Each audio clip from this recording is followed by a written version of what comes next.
पुरोहित जी बराबर ना, सत्संग का प्रभाव।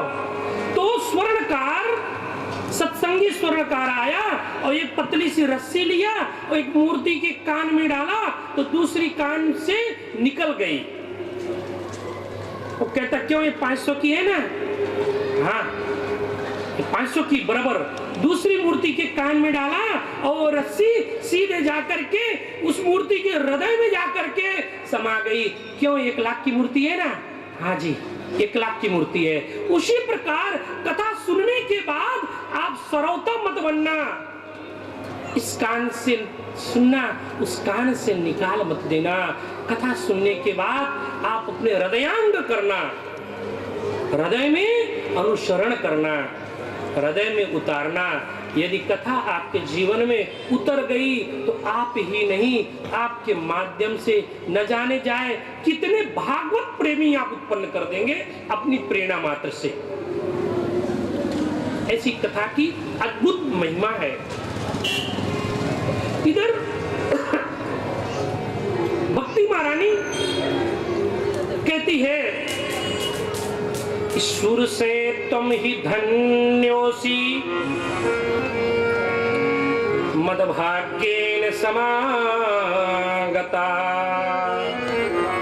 ईश्वर से तुम ही धन्योसी मदभाग्येन समागता। साधूनां दर्शनं लोके सर्वसिद्धिकरं परम।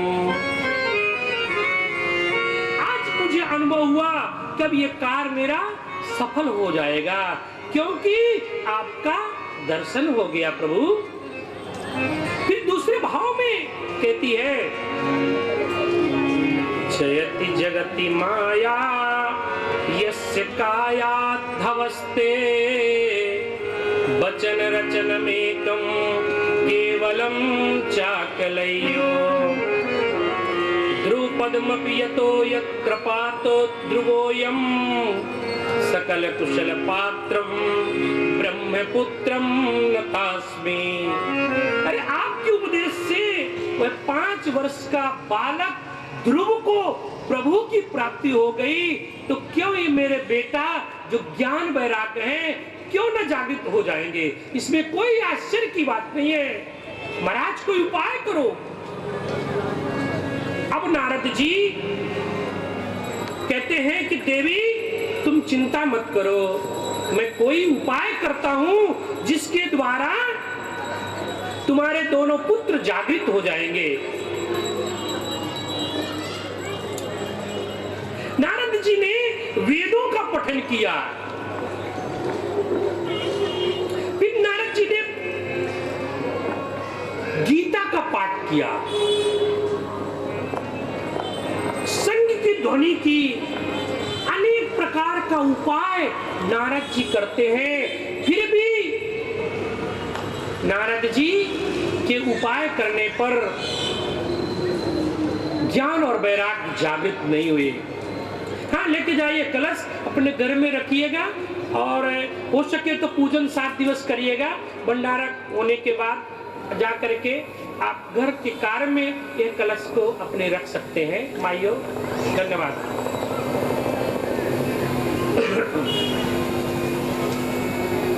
नारद जी को बड़ा आश्चर्य हुआ कि अब ये कैसे जागृत होंगे। आकाशवाणी हुई कि नारद जी सत्कर्म करो, नारद जी सत्कर्म करो, सत्कर्म करने से यह ज्ञान और वैराग्य जागृत हो जाएंगे। अब नारद जी खोज करते हैं कि वह सत्कर्म है क्या। बड़े बड़े ऋषियों के पास नारद जी पहुंचते हैं और कहते हैं भाइयों कोई उपाय तो बताओ, वह सत्कर्म है क्या। अरे लोगों को आश्चर्य पड़ा कि इतने बड़े ब्रह्मज्ञानी जब नारद जी को ही पता नहीं है कि वह सत्कर्म है क्या, तो हम छोटे मोटे महात्मा क्या जानेंगे।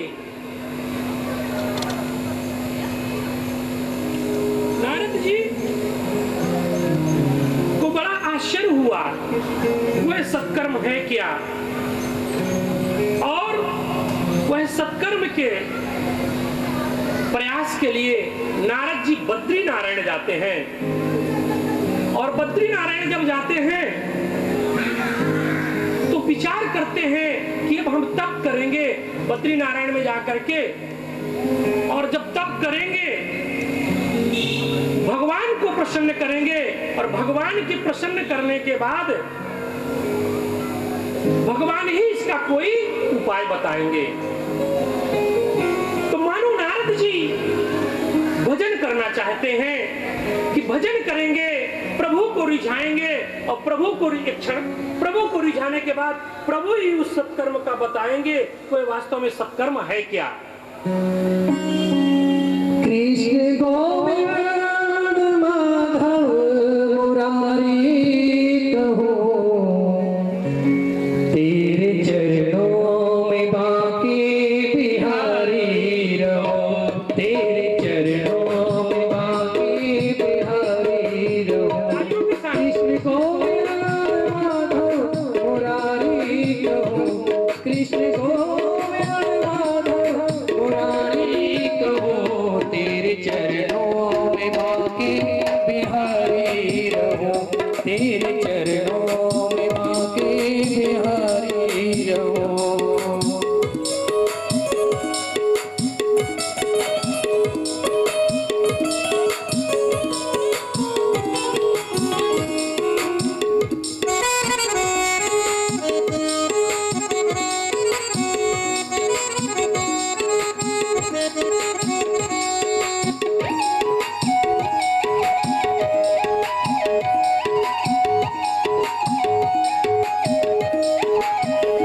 तेरी बाकी में झांकी निहारा करूं, तेरी बाकी में झांकी निहारा करूं, नाम हरदम तेरा मैं पुकारा करूं, नाम हरदम तेरा मैं पुकारा करूं, तेरे पावन रस का भिखारी बनूं, तेरे पावन रस का भिखारी बनूं, तेरे चरणों में बाकी बिहारी रहूं, तेरे चरणों में बाकी बिहारी रहूं।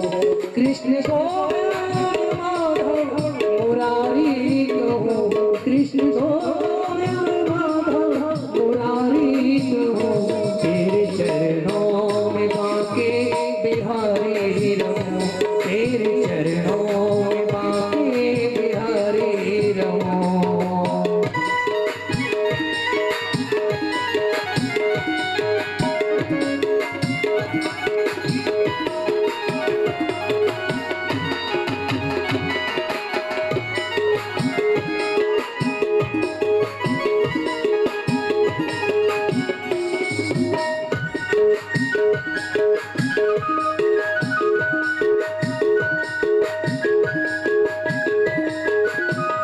हर घड़ी में तेरी ही मुरलिया सुनो, हर घड़ी में तेरी ही मुरलिया सुनो, एक तुझको ही अपना समरिया चुनो, एक तुझको ही अपना समरिया चुनो, तेरे हर रूप का मैं पुजारी बनूं, तेरे हर रूप का मैं पुजारी बनूं, तेरे चरणों में बाकी बिहारी रहूं, तेरे चरणों में बाकी बिहारी रहूं। कृष्ण गोविंद माधव मुरारी कहो, कृष्ण गोविंद माधव मुरारी कहो, तेरे चरणों में बाकी बिहारी रहूं, तेरे चरणों में बाकी बिहारी रहूं, तेरे चरणों में बाकी बिहारी रहूं, तेरे चरणों में बाकी बिहारी रहूं, तेरे चरणों में बाकी बिहारी रहूं, तेरे चरणों में बाकी बिहारी रहूं। इस तरह से श्री नारद जी सोचते हैं कि मैं भक्ति को वचन दिया हूं कि आपके दोनों पुत्रों को मैं जागृत कर दूंगा, और आज लगता है कि मेरा वचन भी खाली हो जाएगा।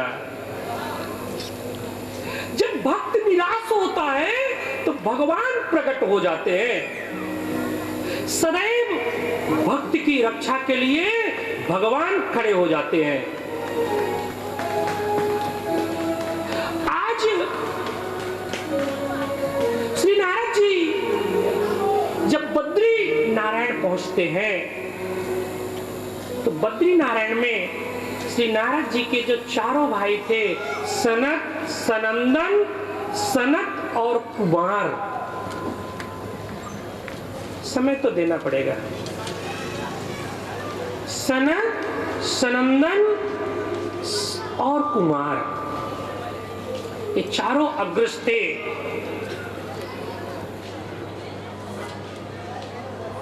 चारों भाइयों को नारद जी प्रणाम करते हैं और प्रणाम करके मुख मलिन है। देखो, कोई गृहस्थी का मुख मलिन होवे तो सामान्य बात है। अरे आज ये व्यवस्था नहीं हुई है, कल वो व्यवस्था, भाई तेल लोन का चक्कर तो बना रहता है। आज बच्चे का अच्छा रिजल्ट नहीं आया तो टेंशन हो गया, कल ये हो गया तो ये टेंशन हो गया, ये सामान्य बात है। लेकिन कोई महापुरुष का चेहरे की कांति विहीन हो गया, ये तो बड़ा आश्चर्य की बात है। नारद जी क्यों ऐसा, क्यों आपका चेहरा का तेज कहां गया? कुछ चिंता, किस बात की चिंता है? तब नारद जी धीरे से कहते हैं कि भाइयों मैं क्या बताऊं, सत्कर्म करने की आकाशवाणी हुई और आज तक मुझे पता नहीं चला कि सत्कर्म है क्या। मैंने ज्ञान वैराग्य को जगाने के लिए अनेक प्रकार का उपाय किया, अच्छे अच्छे मंगल श्लोकों का पठन किया, फिर भी ये ज्ञान और वैराग्य जागृत नहीं हुए। देखो, स्वाध्याय यज्ञ, कर्म यज्ञ, दान यज्ञ,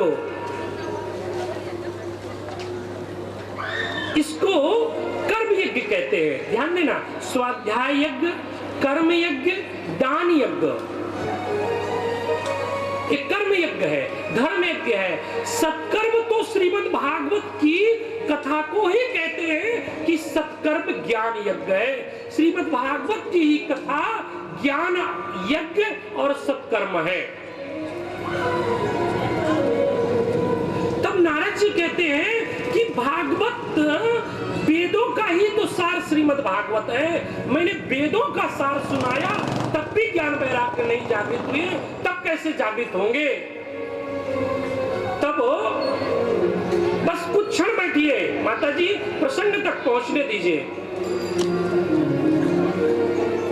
कोई बात नहीं, बहू आ गई मैं जानता हूं। सुनिए, सत्कर्म तो फिर सनत कुमार कहते हैं कि देव ऋषि, जिस प्रकार आम से ही आम के फल की उत्पत्ति होती है, ध्यान देना, आम की उत्पत्ति आम के ही वृक्ष से होती है, लेकिन आम के पत्ते को चखने से आम के फल का स्वाद मिलता है क्या? बोलो श्री राधे। दुबे जी, मिलता है? आप सबके लिए ठाकुर जी से मेरी प्रार्थना है, जितना भाव से सुन रहे हैं कथा, तो तभी मैं कह पाऊंगा जब आपका मन लगेगा, क्योंकि आप सबके अंदर जो मुकुंद है, जब मुकुंद मुझे प्रेरणा देंगे तभी तो मैं बोल पाऊंगा। भाइयों, सत्कर्म क्या आम के फल का जो स्वाद आता है वह फल वृक्ष या डालियां चखने से होती है? नहीं, इसी प्रकार श्रीमद् भागवत की कथा कल्प वृक्ष का परिपक्व फल है। निगम कल्पतरोर गलित फलम सुख मुखात नतद्रव संयुतम पिबत भागवतम रसमालयम मुहरहो रसिका भुव भावुका मुहरहो रसिका भुव भावुका। ये तो रसिक और भावुक जनों के लिए है महाराज। तो एक संत बोला क्यों एक कथा भी प्राइवेट होती है क्या? दुबे जी नहीं है, ये तो सार्वभौम है, सार्वजनिक है, सारे जगत के कल्याण के लिए ये कथा बनाई गई है महाराज, किसी व्यक्ति विशेष का नहीं है। हाँ एक बात जरूर है कि प्याऊ का महत्व तो प्यासा ही समझ सकता है। जब प्यास लगेगी तो जल का महत्व समझ में आएगा, अन्यथा जल की महिमा का आपको ज्ञान नहीं होगा। जैसे घर पे कोई रत्न पड़ा हुआ है, उसकी वैल्यू मालूम नहीं है, जब भी कोई ज्वेलरी आया बताया ये तो करोड़ों का रत्न है, तो तुरंत उसको लाकर में भी नहीं बैंक में सील कराओगे। क्यों? क्योंकि उसका महत्व आपको मालूम पड़ गया। महाराज उतना ही अद्भुत महत्व यह श्रीमद् भागवत जी की कथा का है और राम नाम महिमा का है, बस जान लो एक बार। सोई जाने जेहि देव जनाई और जानत तुम्हारी तुम्हें होई जाए।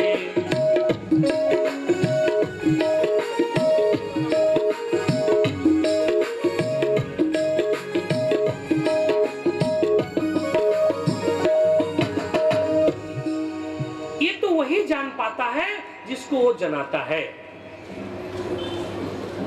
सोई जाने जे देव जनाई और जानत तुम्हें हो जाई। ये तो जब उसकी कृपा होती है तभी आप जान पाओगे, अन्यथा आपको समझने आपके समझ के बस की ही बाहर है।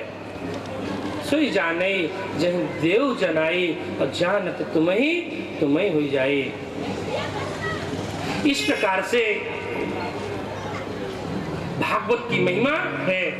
अब नारद आज देखो ये नारायण की शाखा से टपका तो ब्रह्मा की शाखा से लटका। ध्यान देना मेरे भाइयों, महात्मा तो बताना ही पड़ेगा। नारायण की शाखा से टपका तो ब्रह्मा की शाखा में लटका, और ब्रह्मा की शाखा से टपका तो नारद की शाखा में लटका, और नारद की शाखा से टपका तो वेद व्यास जी की शाखा पे लटका, और वेद व्यास जी के शाखा से टपका तो सुखदेव जी के शाखा में लटका, और सुखदेव जी के शाखा से टपका तो परीक्षित के शाखा में लटका, और परीक्षित के शाखा से टपका तो new golden nest Mira Bhayandar के भक्तों के हृदय में आ जा करके लटका। बोले कृष्ण कन्हैया लाल की।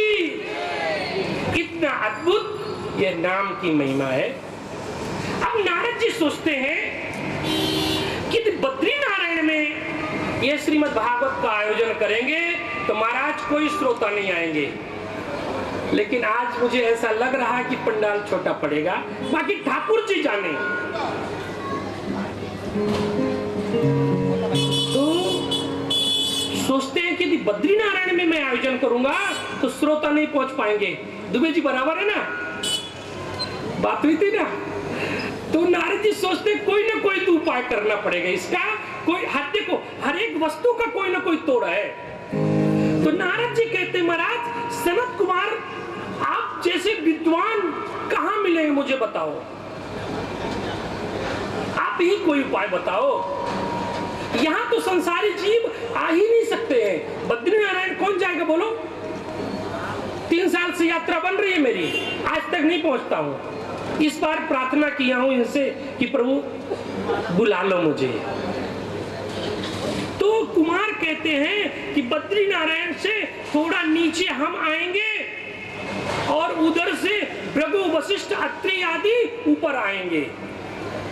तो हरिद्वार में आनंद तट नाम का वन है।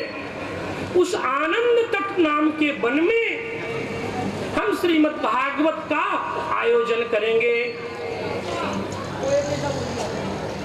अब इधर सारे ऋषि मुनि महात्मा आकर के हरिद्वार में आ गए और उधर जो 10 ऋषि थे, अत्रि, वशिष्ठ, अंगिरा, भृगु, पुलस्तो, कर्दम आदि सारे ऋषि अपने संतानों के सहित अर्थात पूरे भक्तों के सहित आकर के हरिद्वार आनंद तट नामक वन में पहुंच गए। भगवान की कथा प्रारंभ हो गई। भगवान की कथा प्रारंभ है और जैसे कीर्तन हुआ, जैसे जयघोष हुई, जयकार हुई कि सबके देखते देखते भक्ति महारानी आके प्रकट हो गई। बोले भक्ति मैया की। अब भक्ति महारानी जब प्रकट हो गई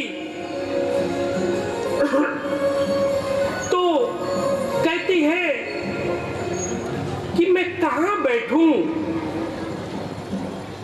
मैं कहां बैठूं। तो नारद जी कहते हैं कि देवी आप तो भक्तों के हृदय में जाके विराजमान हो जाओ। जितने श्रोता हैं उन श्रोताओं के वक्षस्थल में आपका सदैव वास होवे, यही मेरी आपसे प्रार्थना है। तो भक्ति महारानी तो श्रोताओं के हृदय में विराजमान हो गई। अब ज्ञान और वैराग्य जो थे, जो जर्जर थे, कथा हो रही थी हरिद्वार में और वे अचेत अवस्था में थे। कहां? वृंदावन में। वो मूर्तिमान हो करके वहां प्रकट हो गए। जब आप भागवत की कथा सुनते हैं और आपके अंदर कोई भक्ति की बात आ जाए तो आप निश्चय कर लो कि मेरे हृदय में भक्ति महारानी का निवास हो गया है, भक्ति महारानी का वास हो गया है। और यदि भक्ति के वास के बाद कोई ज्ञान की बात आपके हृदय में आ जाए कथा सुनते सुनते, तो ये आप निश्चित रूप से अनुभव कर लो कि साक्षात ज्ञान मूर्तिमान हो करके हमारे वक्षस्थल में आके बैठ गए हैं। यदि अति कृपा हो गई, वैराग्य यदि आपके अंदर आ गया तो आप फिर जन्म और कर्म के बंधन से आप मुक्त हो गए। आपके अंदर वैराग्य आ गया तो जन्म और कर्म के बंधन से आप मुक्त हो गए। ये सत्संग का प्रभाव है। अब ये भक्ति आ गई, ज्ञान आ गए और वैराग्य भी आ गए। अब जब कथा पूर्ण हुई, जब पूर्ण होती थी तो भगवान शंख चक्र पद्म माला में चतुर्भुज रूप में वृंदावन बिहारी लाल भगवान श्री नारायण यज्ञ मंडप में प्रकट हो गए। बोले यज्ञ नारायण भगवान की जय। जब भगवान प्रकट हो गए और भगवान प्रकट हो करके कहते हैं कि भक्तों वरदान मांगो। अभी 2 क्षण पहले बताए थे ना कि देना है तो दीजिए। कहते भगवान वरदान मांगो, कुछ तो मांगो।